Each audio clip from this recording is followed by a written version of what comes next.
Você não está atrasado. Aos 40, muita gente acorda financeiramente. Se esse é o seu caso, esse vídeo é para você. Você já parou para pensar se está financeiramente no lugar certo para a sua idade? Não estou falando de ser rico ou pobre. Estou falando de, dado tudo que você viveu, tudo que você ganhou e tudo que você gastou, você está onde deveria estar? Essa pergunta incomoda muita gente. E incomoda justamente porque a maioria das pessoas nunca teve acesso a uma resposta clara. Ninguém te ensina isso na escola. Ninguém te entrega um mapa. E aí você chega nos 30, nos 40 anos, olha para trás e pensa: será que eu me perdi no caminho? Então é exatamente isso que esse vídeo vai trazer. Um mapa, fase por fase, dado por dado. Uma realidade brasileira. Não com um padrão americano e não com exceção de rico. Com o Brasil de verdade. E antes que você se desespere com algum número que vai aparecer aqui, fique até o final, porque os dados vão te surpreender muito mais do que você imagina. Vamos começar do começo. Entre 18 e 24 anos, o marco ideal não é ter patrimônio acumulado. Não é ter um apartamento, não é ter carro. O marco é bem mais simples e bem mais poderoso do que isso. Ter primeiro emprego formal, estar sem dívidas ruins, que são aquelas com juros altíssimos, como cartão de crédito e cheque especial. Ter iniciado uma reserva de emergência, mesmo que pequena, e entender, ao menos na teoria, o que é investir. Só isso. Parece pouco, mas a realidade mostra que já é muito. Segundo dados do IBGE, cerca de 29% dos jovens brasileiros entre 18 e 24 anos estão desempregados, quase um em cada três. E entre os que trabalham, a maioria está em ocupações informais, sem carteira assinada. Já o Serasa aponta que os jovens dessa faixa etária representam um dos grupos com maior crescimento de inadimplência nos últimos anos, puxados principalmente pelo crédito facilitado. Aquele parcela em 12 vezes sem juros, que na prática tem juros embutidos, e aquele cartão de crédito que o banco libera na faculdade, com um limite que parece um presente, mas vira um pesadelo. E quando se fala em investimento, menos de 30% dos brasileiros dessa faixa etária tem qualquer tipo de aplicação financeira, mesmo que seja poupança. Então, o que fazer nessa fase? A lição mais importante aqui não é sobre o produto financeiro, é sobre tempo. Existe um conceito chamado juros compostos, e ele é, sem exagero, a força mais poderosa na construção de patrimônio. Se você tem 20 anos e começa a investir R$ 200 por mês, com um retorno médio de 10% ao ano, quando chegar nos 60 anos, você terá acumulado em torno de 1,2 milhões. Se você esperar chegar até os 35 para começar com o mesmo valor e o mesmo rendimento, esse número cai para menos de 250 mil. Os R$ 200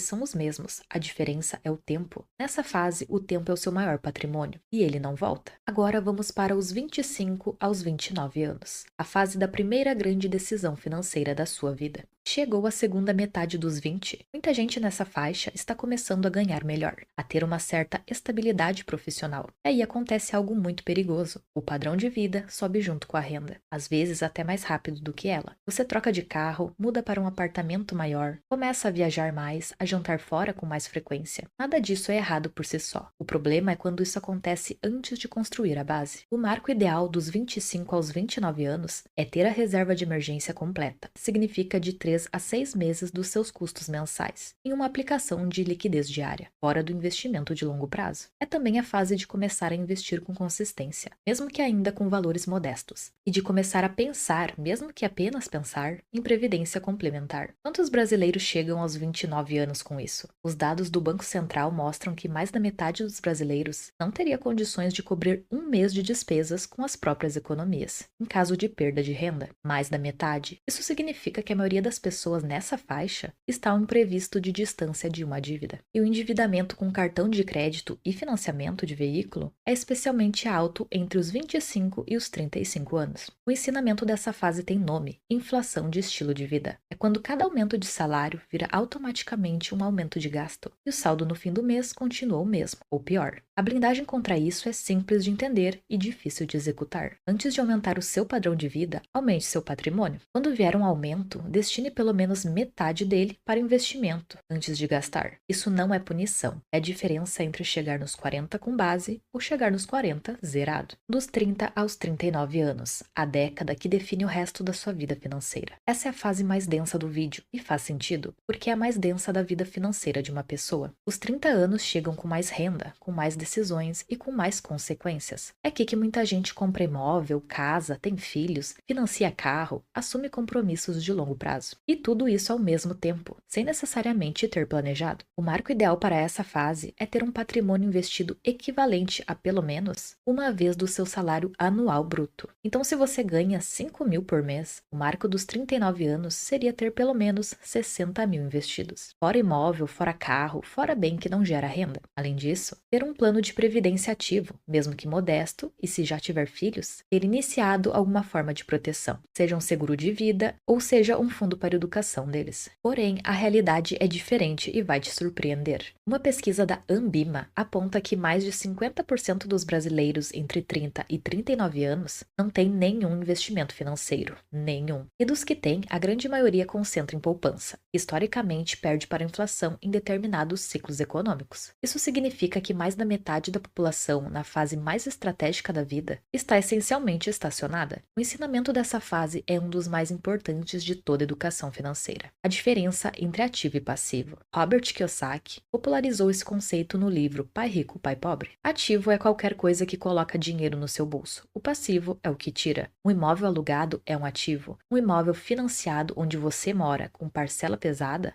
é um passivo, mesmo que no longo prazo vire um ativo. Um carro financiado é um passivo puro. Você paga prestação, paga seguro, IPVA, paga manutenção, e esse bem perde o valor todo ano. Isso não significa que você não pode ter carro ou imóvel. Significa que você precisa entender o que cada decisão faz com o seu fluxo de caixa, antes de assinar qualquer contrato. Agora chegamos na idade crucial, dos 40 aos 49 anos. Esse é o marco que mais assusta, mas não deveria. Se você está nessa faixa e sentiu um aperto no peito com o que acabou de ouvir, respira fundo, porque essa fase é exatamente onde a maioria das pessoas começa a acordar financeiramente. E acordar aos 40 ainda é tempo. O marco ideal aqui é ter um patrimônio investido de aproximadamente 3 vezes o salário anual bruto, ter uma previdência complementar com aportes consistentes e o início real de uma diversificação de investimentos. Não tudo na poupança, não tudo no tesouro, mas uma carteira que começa a ter camadas, renda fixa, alguma exposição à renda variável, talvez fundos imobiliários. Se tiver filhos, é também a fase de iniciar com eles alguma conversa real sobre dinheiro, porque educação financeira em casa vale mais do que qualquer curso. A realidade brasileira nessa faixa é dura de encarar, mas importante de saber. Dados do IBGE e do Ministério da Previdência mostram que a esmagadora maioria dos trabalhadores entre 40 e 49 anos depende quase que exclusivamente do INSS como plano de aposentadoria. A previdência privada ou possuir investimentos por conta própria ainda é a realidade de uma minoria, concentrada nas faixas de renda mais alta. E o patrimônio médio investido de quem está nessa faixa no Brasil é significativamente abaixo do marco ideal, mesmo para padrões brasileiros. Mas aqui está o dado que muda a perspectiva. Simulações de aportes mostram que uma pessoa que começa a investir 800 por mês aos 40 anos, um retorno médio de 12% ao ano,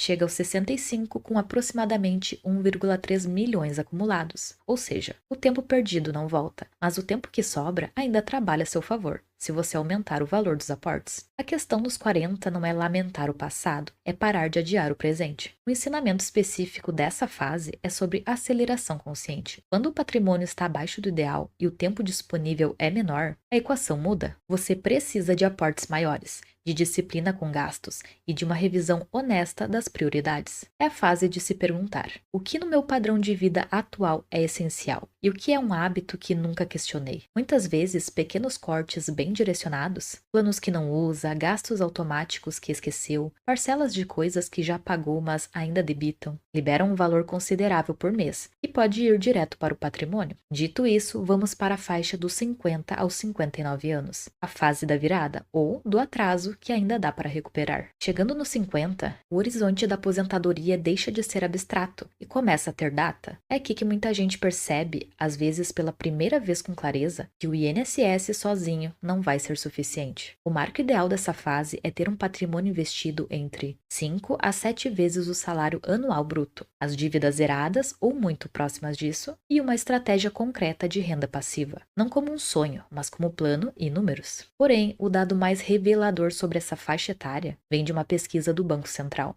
Cerca de 70% dos aposentados brasileiros dependem do benefício do INSS como fonte principal ou única de renda. E a renda média de quem se aposenta gira em torno de R$ 1.700 a R$ 1.900 mensais, valor que para a maioria das pessoas representa uma queda brutal em relação ao padrão de vida que tinham antes de parar de trabalhar. Esse não é um dado para gerar desespero, é um dado para gerar ação, especialmente se você ainda tem 5, 10 ou 15 anos de contribuição ainda pela frente. O ensinamento central aqui é sobre renda passiva real e o papel que o INSS deveria ter na sua vida. Ele não foi desenhado para ser a sua aposentadoria inteira. Ele foi desenhado para ser uma parte dela, uma base, um piso. O restante precisa vir de alguma construção sua. Tesouro IPCA+, que protege contra a inflação e paga juros reais no longo prazo. Fundos imobiliários que distribuem rendimentos mensais e são muito interessantes. Ações de empresas boas pagadoras de dividendos ou até uma previdência privada bem estruturada, desde que com taxas de administração baixas e adequada ao seu perfil. A meta dessa fase não é mais acumular por acumular, é começar a desenhar de onde virá a sua renda quando você parar. E por último, mas não menos importante, os 60 anos em diante, o marco que ninguém fala. Esse é o ponto de chegada do mapa, mas ele é muito diferente do que a maioria das pessoas imagina. Existe uma crença muito comum de que o objetivo financeiro da vida é acumular um grande número, chegar nos 60 com aquele patrimônio enorme e então parar. Mas a realidade das finanças pessoais nessa fase é mais sutil do que isso. O verdadeiro marco aqui não é o tamanho do patrimônio, é ter renda passiva suficiente para cobrir os seus gastos mensais com qualidade de vida, sem precisar consumir o principal. E junto com isso, ter iniciado o planejamento sucessório. Os dados dessa faixa são os mais impactantes de todo o vídeo. Segundo o IBGE, aproximadamente 30% dos idosos brasileiros acima de 60 anos ainda são a principal fonte de renda dos seus domicílios, ou seja, não estão sendo sustentados, estão sustentando. Uma parcela significativa dos aposentados retorna ao mercado de trabalho, não por prazer ou realização, mas por necessidade financeira. Isso acontece em grande parte porque a construção de patrimônio não aconteceu nas décadas anteriores, e o INSS não cobre o que precisa ser coberto. O ensinamento dessa fase é duplo. Primeiro, preservação. Nessa fase, o risco do portfólio precisa diminuir. Não porque você ficou mais velho, mas porque você não tem mais décadas para se recuperar de uma crise de mercado. A carteira migra progressivamente para ativos mais previsíveis. Segundo, sucessão. Planejamento sucessório não é assunto de quem tem muito dinheiro, é assunto de quem tem qualquer patrimônio e não quer que ele se perca em inventário, em disputas ou em impostos evitáveis. Doação em vida com usufruto, testamento, previdência privada como ferramenta de sucessão são caminhos que precisam ser conhecidos e considerados. Você acabou de ver 6 fases, 6 marcos e 6 realidades. E se em algum momento você se sentiu fora do lugar certo, lembra do dado mais importante de todos. A maioria dos brasileiros não teve educação financeira. Nunca foi ensinada a investir, a planejar, a entender juros. Então, não estar no marco ideal não é uma falha de caráter. É consequência de um sistema que nunca priorizou isso. A diferença entre quem chega na aposentadoria com qualidade e quem não chega, raramente é a renda. É o que foi feito com ela. E o melhor momento para fazer algo diferente com o que você tem é agora. E não amanhã. Não quando ganhar mais. Não quando as coisas melhorarem. É agora. Se esse vídeo fez sentido para você, compartilha com alguém que precisa ver isso. Me conta nos comentários qual a sua idade e se já atingiu esses marcos. Ou apenas comenta. Foguete, se assistiu até aqui.